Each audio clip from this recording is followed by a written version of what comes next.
morning, everybody. My name is Frances Castaneda-Dice, and I'm president of the Houston East End Chamber of Commerce. And it's an honor to welcome you to our COVID-19 business webinar. Today is July 28th. It's horrible, but sometimes I get the dates mixed up, even working from home. But we're very honored to have Savage Brands join us today to talk about what you should be focusing on in 2021 regarding marketing. Thank you, ladies and gentlemen, so much for joining us today. Thank you for having us. You're welcome. And for those of you out there that don't know what Savage Brands is, they believe in unleashing and the good inherent within all organizations. Business results are driven by connecting with people at the belief level, and that is why they align everything a company says and does with its purpose through a proven process that links strategy and execution with why. They solve the challenges corporate America is facing by building tribal loyalty from the inside out, focusing on people first to deliver authentic brand experiences. So we're so honored that they're here to share with us how they build purposeful brands, communication, leaders, and cultures. Again, we're so excited to have you join us. But first, we're going to have Heather Manns talk to us. And I'm going to give you a little introduction about Heather for those of you who don't know her. So in her 25-year career, Heather has cultivated a keen sense of marketing intuition. In developing integrated strategies, she has a knack for identifying strengths and weaknesses to unearth creative opportunities for growth. So Heather's clients look to her for direction on annual marketing planning, as well as how to address unique obstacles in their business. With a team-based approach and personable services, she enjoys partnering with clients large and small and to help translate their visions into bottom line results. And as you can see, she has some team members here who are going to join her in this presentation today. And so without further ado, Heather, let's introduce you. Let's have you welcome you, Heather. Thank you so much, Frances. We're thrilled to be with you today, and we're thrilled to be able to offer some insight to businesses, especially during this crazy time that we're all working our way through. I appreciate the nice introduction. We are going to focus. I forgot to mention, people want to watch Q&A at the bottom. You can write your questions, and at the very end or during it, we will answer your questions. Great. We are excited to answer any questions that come up as we talk about all these areas of focus for your marketing strategy to help your company during this time and post-pandemic so that you are one of the success stories. I first want to start with introducing my very experienced team that I'm very fortunate to work with. Azan Danani has worked for both startups and enterprise companies. He's worked in the med device, data center, and oil and gas industries. He's adept in using digital marketing to drive revenue, and he is passionate about connecting the buyer's journey through the sales process. You'll hear more on that. Kara Gerlin has worked for advertising agencies and as a marketing manager in the financial services, telecom, consumer goods, travel industry, and many others. She's a lover of all things digital, and she has a specialty in ESG content planning, you'll hear a little more on, and marketing automation. And then last but not least at all, Elise Eiser is a veteran writer. She's a former magazine editor. She's been a marketing manager at companies like HP and Memorial Hermann. And Elise is passionate about content as part of an integrated marketing strategy. She delves deeply into client target audiences with an analytical eye to craft messaging that speaks to customers' needs while aligning the brand. I'm super fortunate to work with such an experienced team. So let me start by asking a question. How many of you had to change your approach to reach customers given the current environment? I'm guessing probably most of you. That's why we're having this discussion today. People are coining this time frame as the Great Acceleration, a rapid digital transformation that defined a new economic era. So if you think about, that jumped forward. If you think about, other time frames, this is really a new accelerated digital transformation that's happening faster than it was prior to post-COVID. And people are experiencing that burning platform of moving faster. So we really felt like we wanted to take you through areas that you could hone in on during this time frame and help accelerate your business So some of those areas are the digital customer journey, purpose-driven marketing, content strategy, and measurement. But the most important thing before you venture into each of these areas is to set clear and measurable objectives. Our slides seem to go backwards. So one of the things that we wanted to talk about is this customer journey and all the different touch points, both from being, a local retailer to a B2B business, manufacturing, law firms, all the different phases for either a retailer or B2B that your consumer or your prospect may go along in this journey. I'm going to hand it over to Azan to start talking about how the digital impact plays out in this customer journey. And take it away, Azan. Thank you so much, Heather. So one thing that's really important to understand here is the customer journey can mean a number of different things. Sorry, if you can go back one slide, please.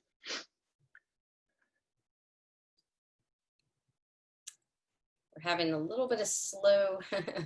All right. So now, slow. the customer journey itself, it's important to understand that your customer or your lead, before they become a customer, can go through a number of different touch points from a marketing standpoint, and then enter a loyalty phase, right? So it's really important that you understand each phase that your customer or your lead needs to go through to actually become a customer of yours and to actually convert onto a sales cycle. So there's lots of things that we can do from a traditional marketing standpoint, PR, referrals, events, and really that's speaking to the awareness phase, right? You have to kind of make someone aware of your brand before you get them to consider you or to even evaluate you in their options. And then of course you push through the evaluation stage. This is also called the education stage. This is where you sort of educate your consumer or your customer on the benefits of you versus your competitors, or maybe the price points and things like that. And then you can actually enter a purchase phase, a usage phase, and then a repurchase and an advocacy phase. It's really important not to ignore the loyalty side of things because it is infinitely cheaper, and Kara's going to talk this a little bit later, but it is infinitely cheaper to keep a current customer than acquire a new one. Now this graph right here, there's a lot of different touch points. In the real world, if someone is searching for lunch, this entire customer journey can be the span of 30 seconds. They go onto Google, they search for lunch near them, they're delivered a local result, they click a maps itinerary and they go to lunch. If you're looking for something that's a little bit longer of a sales process, maybe a new vacation or a large oil and gas purchase, we're talking about a 2-year or 3-year sales cycle. The phases are all the same, but it's important that you understand your sales cycle and you nurture and you deliver your customers a consistent marketing plan to ensure that they're not dropping off anywhere. Next slide, please. So one thing that Heather talked about just a minute ago was this idea that people are spending more time online, the great acceleration. Now, this is not a COVID trend, right? We saw these numbers creeping up for the last 2 or 3 years, but COVID has really accelerated this idea of people spending their time online. Long before March, right? But some fuel on the fire recently. People, it's the norm now for them to Google your company, search you on social media, figure out your Google Maps reviews, how close you are, even connect with your employees on LinkedIn if it's a bigger type of service or product. You need to ensure that you're delivering a consistent brand message and voice across all of your platforms, online, offline, in person, so that their user experience from an online standpoint is matched when they actually walk in your front door. So one of this big advances that we're seeing right now is this idea of self-serve. And now a lot of you have Google Homes and you have Alexas and you have voice activated, every phone, right, has Siri. And what this does, it's completely disrupted this idea of search ranking. Yesteryear, you had to be in the top 3 search results, right? People are looking for maybe an engagement ring in Houston. If you weren't one of the top 3, you weren't going to get that business. No one was going to visit your retail environment. Now, because people are talking to their devices are responding back with one result. We call this a 0-click result. And essentially, if you're not the top result, you're not even mentioned because it's a conversation people are having with their voice assistant. So it's extremely important that you optimize yourself from an SEO standpoint, search engine optimization, to ensure that you're ranking for everything people are Googling, all the keywords out there, and ensuring that whenever people are looking for you, they can actually find you. Another big evolution that we're seeing is in location-based results. Normally in Google, and you can try this right now, if you type in something around you, lunch or Chick-fil-A or something like that, it's going to come up with Houston-specific results because you're based in Houston. And right now, Google is sending about 30% of its search traffic to a Maps local-based results platform. So if you're not optimized from a local standpoint, the customers that are within driving distance of you are not going to find you. It's these micro moments that you have to make sure that you're extremely findable, and that way you can capitalize on these. So one really interesting thing is delivering a consistent message. We talked about the customer journey, but Care has seen authenticity really perform well in marketing, and she's going to talk about that right now. Hi guys. So with this digital transformation, authentic marketing and purpose-driven marketing becomes really important. So what we're talking about here is the big question of, as a company, kind of who am I and why am I here? A quote that our team really loves from Tony Robbins is, don't fall in love with your product or service, fall in love with your ideal customer, right? So rather than kind of bottom line product or service focus, backing into that by asking the questions, who are your customers? What role do you play in the marketplace, and what role do you play in their lives? And what is your company's purpose? Why do customers choose to do business with you beyond your competitors? So being customer centric and customer focused is really going to create authentic, engaging experiences with your customers. And ultimately, from a marketing dollar standpoint, you'll spend less money retaining your current customer base and growing them than you would finding a new customer. So HEB is a fan favorite. Probably everyone in Texas has heard of them, who they have been doing this from day one, and they've got a huge kind of fan base, kind of cult following because of their customer centric approach. So where that benefits them is in trying times or in a crisis like COVID, as you can see here, they're able to take those authentic messages and use them in their marketing. But what you want to be careful about is making sure that your company's purpose is aligned with what you're saying, right? So we want a consistent customer experience. What we don't want is sending out messages into the market that aren't aligned with the experience the customer is going to have when they do business with you. So HEB, using these taglines of Texans helping Texans, is really authentic to who they are as a brand.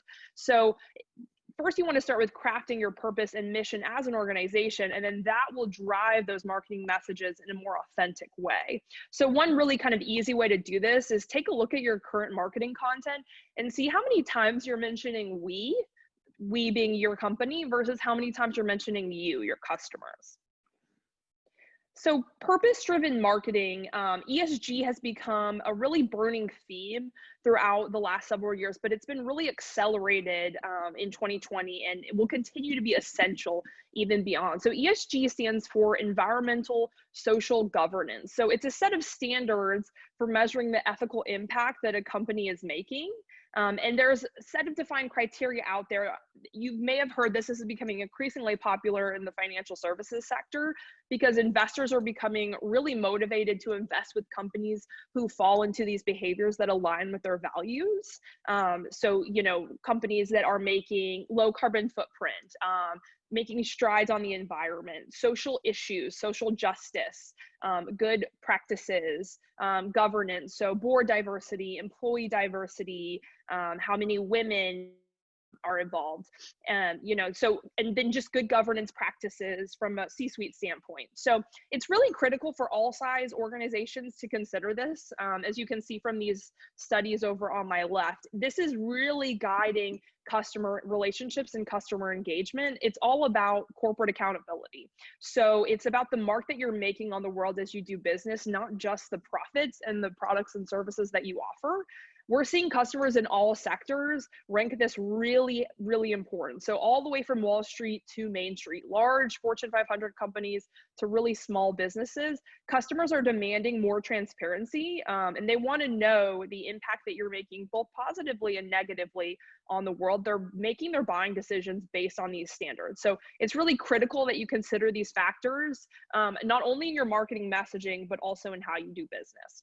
And we'll talk through a little bit deeper into how you can do this. So these are just some companies, some large companies and some local companies that are really doing this purpose-driven marketing really well. And what you'll find is these companies have a clear set of purpose, vision, and values. So it is embedded in their entire practice. So it's not just in their marketing messaging, but their employees live and breathe this, all the way from the entry-level employees to the C-suite. So when a customer engages with you at any touch point, they're getting that same level of service that they can expect that you're driving in your marketing. And they're using their business as a catalyst for change. Everybody knows the gallery furniture story in Houston, right? They're not only selling you furniture, but they're here to help the community in times of need, and they're able to leverage their property in order to do so. And so these companies also really know what customers value, right? So they're understanding the psyche of their customer. So it's not just pushing products and services, but it's understanding what makes you unique, such as Amy's Ice Cream, their organic practices, or Patagonia. They run a bunch of campaigns about, responsibility towards the earth. And they not only push their product on customers, but they offer solutions for recycled products for customers to buy used Patagonia gear, or for customers to fix their current gear rather than having to buy new gear. So they're being mindful of the environment. So the values are really clear and reflected in the marketing messaging. Now, what's really important and critical here is that you're living up to your messaging. We've seen a lot of kind of bad players, and I'm sure many of you have all seen this in the COVID era. And, a couple companies that we've seen doing this really poorly are Adidas, Norwegian Cruise Lines. I'm sure there's also a lot of small local business, right, where they've been pushing out messages around, employee responsibility and safety, and then on the back end, employees and people within the company are talking to press and media and saying that's not the experience that we're feeling. So you want to make sure that your values and purpose are fully integrated into your service offerings, and that you're not putting anything out there in the market that you're not living and breathing yourself. So ESG has really been punctuated and accelerated in this current market, and it's really critical to driving success. So as you're planning for 2021, really start to ask yourself these questions of what purpose, what value are you bringing to the marketplace? And if you're not really sure where to start, you can email us, and we have some questions that can help guide you in this discussion. So I'll hand it over to Elise, and she'll talk about how to craft your purposeful messaging into a strategic campaign. Hello there. I'm excited to talk to you all today about content strategy, why you need it, and a little bit about how to go about it. So what is content strategy?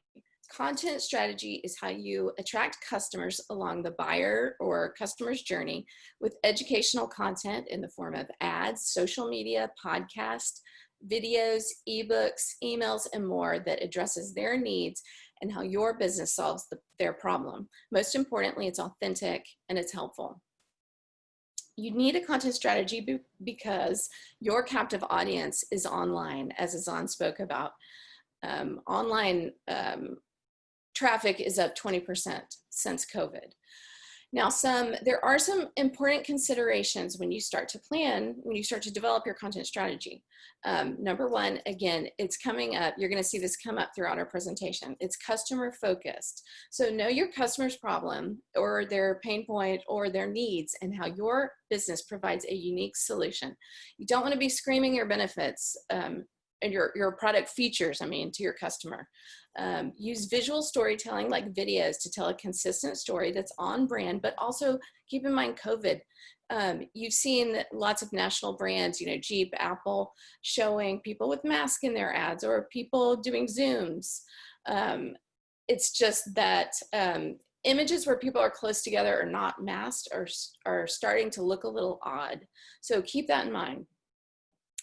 Third, ensure that your content is relevant to the audience. Is it on brand and is it helpful to your customer? And then fourth, check your tone.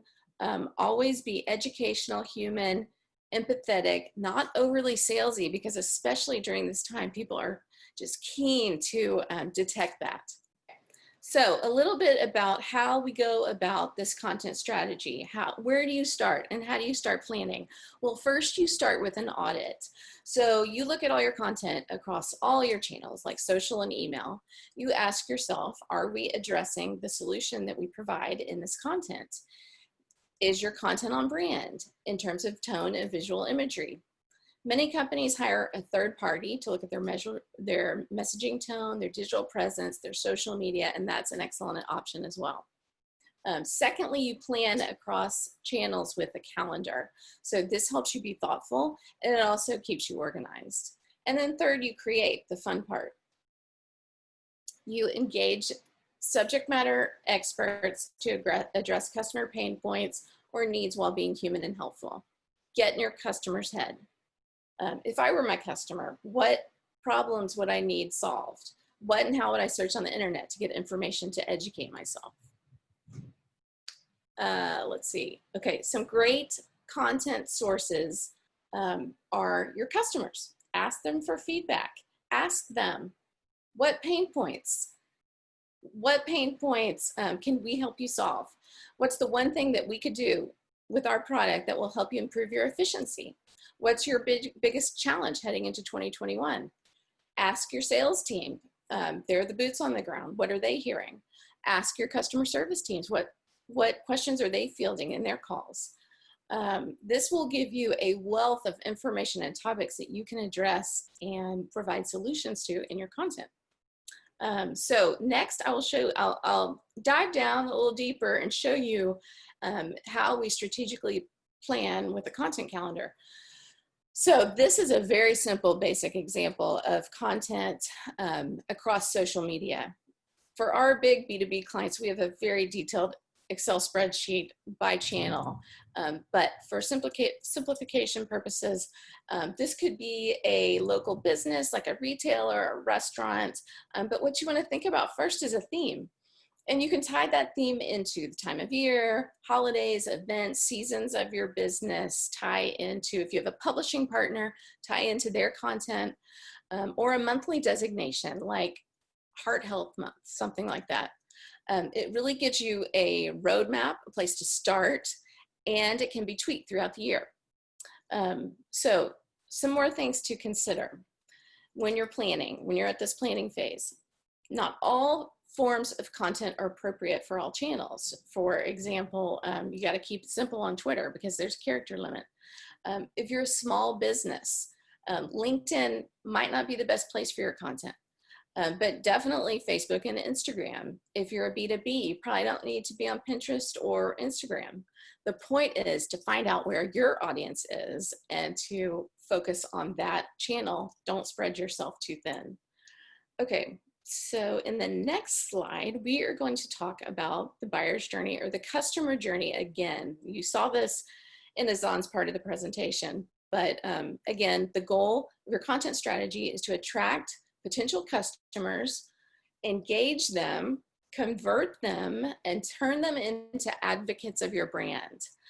So as you are creating, there are a myriad of different types of content you can produce, but you need to think about these different phases and what is their problem or need at each step. So in the awareness phase, they're sort of finding your company and they're realizing they have a problem. Consideration, they're sort of researching different solutions. And then finally, there's the decision stage where you might recommend a solution or present an offer.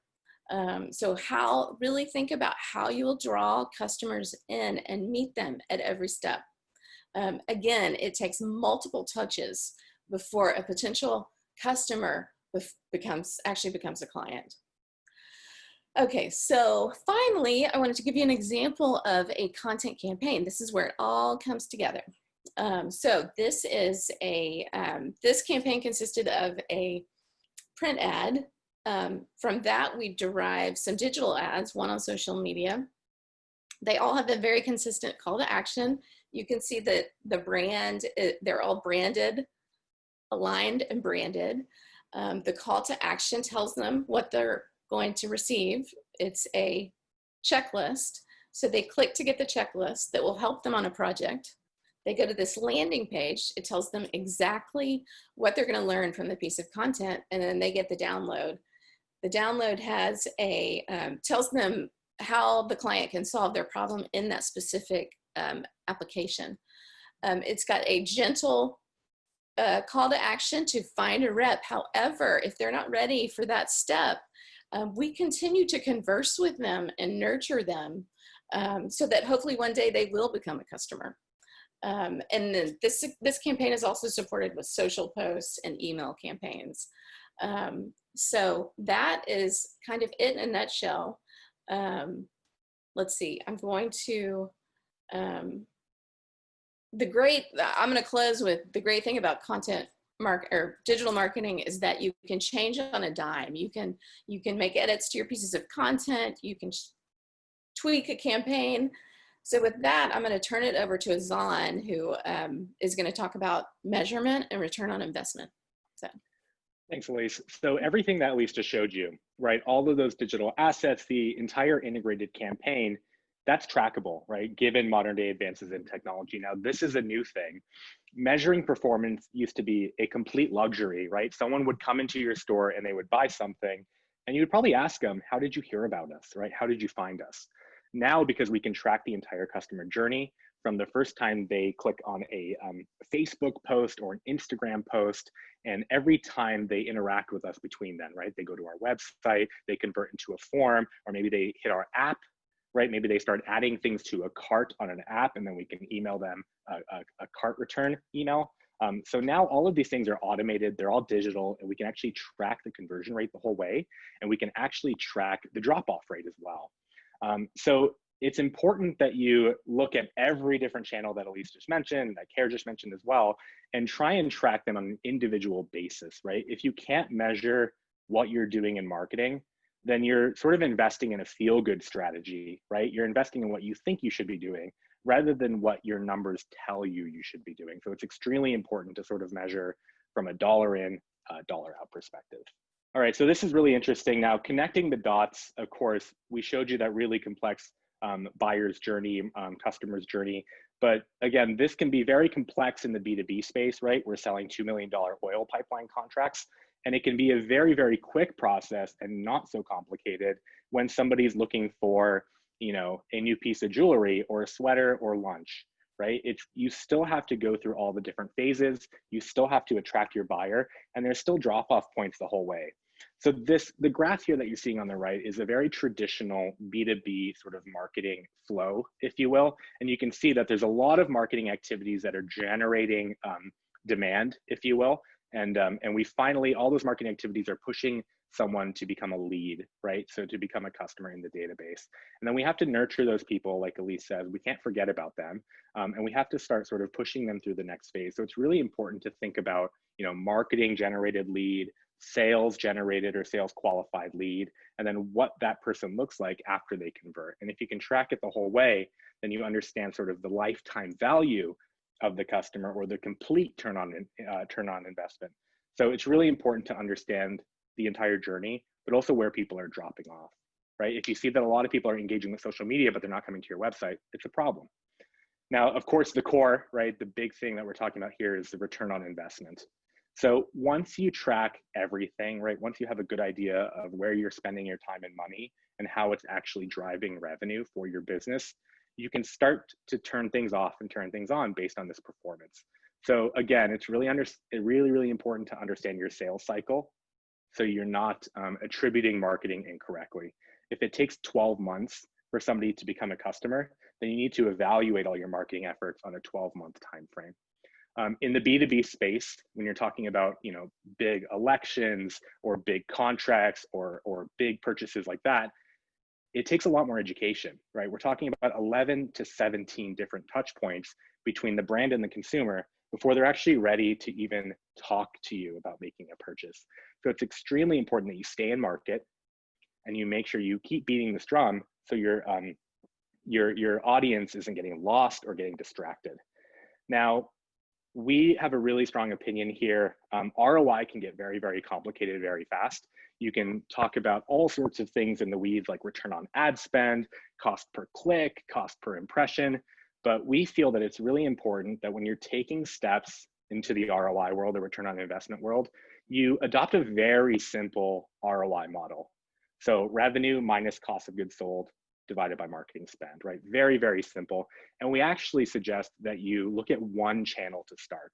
Track your spend on one channel from a time investment standpoint and from a dollar investment standpoint, and see how that one channel is driving, right? If it's Facebook ads, LinkedIn ads, search ads, whatever, just make sure that you're tracking one channel all the way from IP address to converted customer through that entire awareness and education conversion phase. And then you can start to add on additional calculations into your ROI. So I'm going to pitch it back to Heather here, and she's going to go over sort of the next steps and really some concrete action items that everyone here can take to sort of put all these things into action.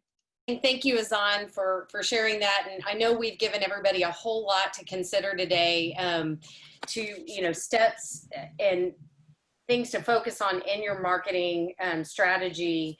So we thought we would boil it down to kind of 4 simple things that are actionable to take away.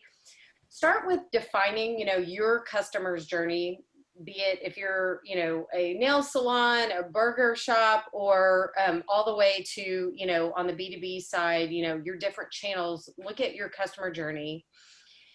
Think about what your purpose and your customer-centric messaging is. And, do you feel like you're articulating that in what you're saying, both internally and externally? And then as far as the content strategy, just start with something simple with mapping out a calendar, what you're going to do for, the rest of the year. What would be your themes and what would be the strategy? Which channels should you be on LinkedIn, or should you, make some updates to your website? Just looking at that, what you want to say. And then lastly, and most importantly, setting a clear objective and tracking your spend. That's very, very critical. And I can tell you that the clients we work with who are implementing these things and who we have worked to implement a lot of these strategies have actually seen great success, even during COVID.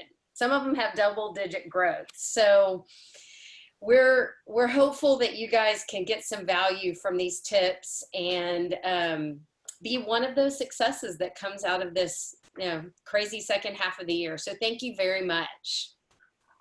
Thank you so much, Heather. This is wonderful information. I myself wrote notes down because I'm going to take advantage of the tips that I've learned today. So we're going to bring everybody back on, and please, everyone out there, write down her email address, visit their website, follow them, ask them questions. They are the experts, and they're here to help us, especially during COVID-19. But I've got a couple of questions here that I want to ask, and whoever you want to can answer it. Because people are spending more time online, how can a startup stand out in the content maze? I would say, I can take that one. I would just say start small and, focus on one channel and just start planning with that. Anyone else have anything to add? Definitely don't feel like you have to be, don't spread yourself too thin and feel like you have to be everywhere. Just focus on one channel. Yeah, just to add on to that, Elise, thank you. So I think, a lot of people are spending more time online, and of course now companies are producing more and more content, so the competition has actually increased as well. So of course, Elise said, and Kara said as well, authenticity is extremely important. But I think Heather and Elise mentioned this on the call. If you have a really good understanding of your target demographic, who your buyer is, and you break apart that, right? What are their pain points? What do they care about, right? What really drives them to make a purchase? And speak to that, right? Kara said it earlier. If you care about your customer and your target demographic 100%, it'll come through in your content. Yeah, and the only thing I'd add on to that is just quality over quantity always, especially with limited resources. If you have one great piece of content that really engages your customers, that could become evergreen, right? And so it's worth the investment in building a small library, even if it's just one good piece of content, rather than trying to keep up with all the noise of your competitors. Good answer. Another great question here is, how does a business owner with no marketing background find keywords? Great question. So again, the easy answer, right, is try and adopt that mindset of your target demographic. That's a little bit harder to do in some of these abstract spaces. It's really easy when you have a consumer good, but I think it's extremely important to look at your competition, right? See what they're ranking for as well. There are tools out there that you can use. They're pretty expensive, but try and Google things, right? And see what pops up, right? See where your competitors are ranking for in terms of keyword. But really, if you're a novice marketer or you're just sort of stepping in the space, just like when I started this, I started Googling like crazy. Whatever industry it was, start putting in queries and it'll actually start suggesting things, and then you can see who's ranking. And that gives you a really good understanding, not only how people are searching from you from a consumer standpoint and from a customer standpoint, but also how people are positioning themselves from a competitive standpoint. Great answer. I've got another good question here is, what is a good starting budget for a small business for marketing spend? Good question. Well, I mean, the rule of thumb overall is if you are an existing business, you want to be somewhere in the 10% range. If you're a real, well-established business, you could be, in the 5 to 8%. But if you're trying to grow and make a mark, it's really closer to 15% of your revenue. So it's you kind of look at it as, I've got X amount of money, for my business as a whole. I'm going to take 10% and invest that in my marketing to help me get the exposure and help grow. Good answer. Another one here is blogging dead? No, it's not. Absolutely, it's not dead, because the great thing about blogging is that it updates your website with something current. So you always want to be blogging, to keep your content current and to address current issues and business topics. So. Just one addition to what Elise says. So the Google bots will never stop looking at your website and indexing it for new keywords and new topics and things like that. So like Elise says, it's really important to keep that up to date.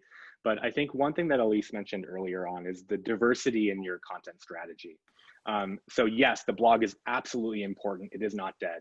But people are now clicking off of a blog to listen to a podcast, right? To download an infographic, to download an application on their phone, or to contact us. So it's important to use your blog not as a standalone asset, but integrate it into your campaign and see how your blog actually fulfills a pain point and pushes your customer to a purchase phase, right? How can I explain my products and benefits and solutions in the blog and actually get someone to contact us, right? Get in front of us.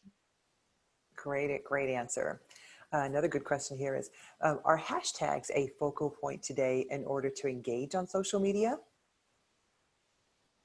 Yes, 100%. So we're actually seeing, it's a really good question because we're seeing an evolution on how hashtags are being used. It used to just be something that people added on willy-nilly to the end of their social posts and it didn't really have any relevance. But now we are seeing some social media platforms actually derank or devalue the people that are putting irrelevant hashtags. So our recommendation here for our clients is be specific, be very deliberate. And you have to kind of think about it. If somebody is following this hashtag, is this going to make sense to them, right? Do I have all the context here, all of the know-how here? If I'm using hashtag marketing, I better have something very, very valuable to say about marketing, or the people on my timeline are just going to report my post as spam. So it's like a less is more type thing. You want to make sure that you're super specific on the hashtags because people are actually following them on LinkedIn and Instagram and Facebook and Twitter. And to add to that, just think about your hashtags as keywords. That's another way to go about it. That's a good point. Do any of you out there have a favorite hashtag right now? I think we're all sick of the new normal hashtag, but that has been extremely important for tracking trends and stuff like that, especially in the last 4 months. I don't know if it's a favorite, but it's important. And one thing I was just going to say on that, it varies by industry too. So, there could be general hashtags, but if you're trying to reach like a specific audience, you want to really see where your customers are talking. True. We started our East End Strong Facebook group page, and so we started hashtag East End Strong, and it's so wonderful to see other companies within the East End using that same hashtag. So yeah, you are right about that. I've got another good question here. Do you have any recommendations for email marketing?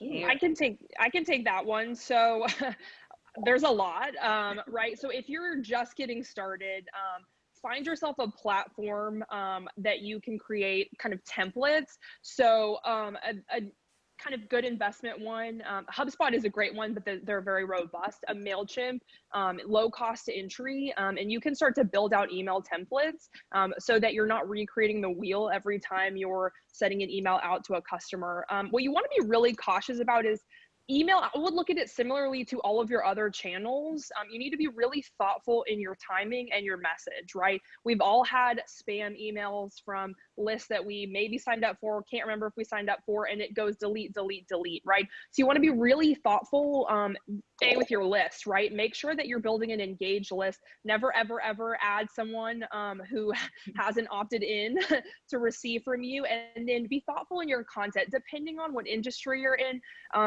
Every couple of weeks, sending an email. If you're more customer service related, maybe it's once a week, but do not inundate with messages, and make sure that you're offering something of value, similar to social media, to your blog. It goes back to what I said previously. Make sure it's not a we approach, but a you approach. So what are you offering to your customers? Good Yeah, answer. and I would add a critical thing is to keep your messaging and emails simple. Don't try to put too much in your email. You want to keep it to kind of a main point with a follow-up. Great. Here's another good question. So what would be a good social media strategy for an opening soon dining site? There's a couple of dining sites that are popping up here in restaurants here in the East End. So any answers for that? I think using your hashtags to get in with the neighborhood, start engaging those businesses and planning, a sort of teaser launch kind of thing to sort of get excitement going. You could also partner with other businesses and work together. Yeah, to post. Approach. Good. And so here's another one. Tips on how to create stories in Instagram. Do you have any? I think that Instagram stories, we don't use Instagram stories for any of our clients, but I think it's great for showing behind the scenes content. When I have worked with clients who've used it, behind the scenes content, I think it's great. And once you hit that 10,000, you can swipe to a website. That's even better. That's a good one too. And then I've got a personal question for you guys. Heather, I see that awesome jersey behind you, Earl Campbell. Where did you get that? That's awesome. Well, I'll be honest. That is my husband's. He's a massive Longhorn fan and Earl Campbell fan. And I happen to have an allegiance to the Oilers. One of my best friends growing up, her uncle wrote the Love You Blues song. When they played, wow. If anybody remembers, when they played the Steelers and almost made it to the Super Bowl. Yes. When we knocked on that door. Yes. Yes, I remember. And then I know, Elise, you've got a background in the back. So Yes. with your brand, is that something that people are starting to, or any tips on webinars and things like this that anyone wants to share with our business owners out there? This is a really simple and easy way to brand on your webinars. And we have about 4 to choose from. So you just pop it in. I believe it's under the stop video. Mm-hmm. And you just pop it in. Do y'all have any other questions or suggestions for webinars? Yeah, absolutely. Yeah, go ahead. Sorry. No, So I think one thing is important is, we're all used to doing these in-person events from yesteryear, of course. So it's really important, look at the feedback, right? Look at the surveys that you gave at the end of the event and try and map out what your audience took away as the most valuable thing, right? Is it the exhibit hall? Is it the keynote sessions, right? Is it sort of the takeaways and the handouts? And if you can sort of identify these things that people thought is the most high value, replicate those digitally, right? And if that's like a waiting room that has all of your exhibitors that people can click in for a 15-minute call, or is that a follow-up email track, right? Like Kara mentioned with the MailChimp email scheme, where you can actually deliver all the follow-up assets 1 week apart. It's trying to identify why people love the event so much in person, and do your best, of course, in this COVID state to replicate that digitally. Well, and I would say, add one more thing, is that you can take this content that is being recorded and you can turn it into a million different pieces of content. You can turn it into a white paper. You can turn it into an e-guide. You could take snippets of video and audio and put it on social. So you could just really mine it for a million different ideas, pieces of content that are helpful. So we need to have a webinar on a webinar. Yeah. Great. I've got another question here is, if a small business owner doesn't know what their sales cycle is, what would be the recommendation for them to create that, the sales cycle? And is this the same as the customer journey? Yes, it's exactly the same as the customer journey. So I think if you're not currently investing in sort of digital ads or social media, and you really don't have those sort of digital tracking mechanisms behind your customer journey, then you do have to go old school. And at the point of purchase, you need to ask somebody, how'd you hear about us? And then if they give you a decent answer, right, a real answer, and they tell you honestly where they heard about you, try and establish a timeline. How long ago did you hear about us? Now, if you're a restaurant, that's very easy to understand, right? I researched you when I got hungry, right? An hour ago or 30 minutes ago. And then you can maybe ask them, okay, what channel did you find me on? Was it Google Maps? Was it Facebook? Did you see any influencers that mentioned me, right? I know in Houston, there's a lot of Instagram profiles about food. Was it one of them, right? And then this is how you take your sort of traditional marketing and dot, right? Put all those dots and then connect it. And then you can start converting to a digital pathway. So it really is talking to your customers to establish that sales cycle at first. Right. Well, these are great tips for us to start doing for 2021. In closing, is there any other tips that we didn't mention or that you've wanted to add to the story that we're sharing today? We'll start with you, Heather. I think we covered most of them. I'm very optimistic from a lot of the information we're seeing. People are really optimistic about transforming their business, and they're seeing such a velocity with once they make these changes and focus on the right things, they're really seeing the impact. So I'm very hopeful that folks will take some of these tips and they experience that success as well. Great. Anybody else want to add onto that?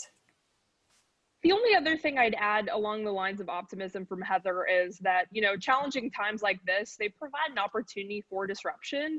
And so if you're really tactful and thoughtful and customer centric, there are a lot of ways that you can kind of thrive and really connect with your customers in an authentic way. So we encourage that. And it's not all doom and gloom. We've seen a lot of success stories with a lot of our customers.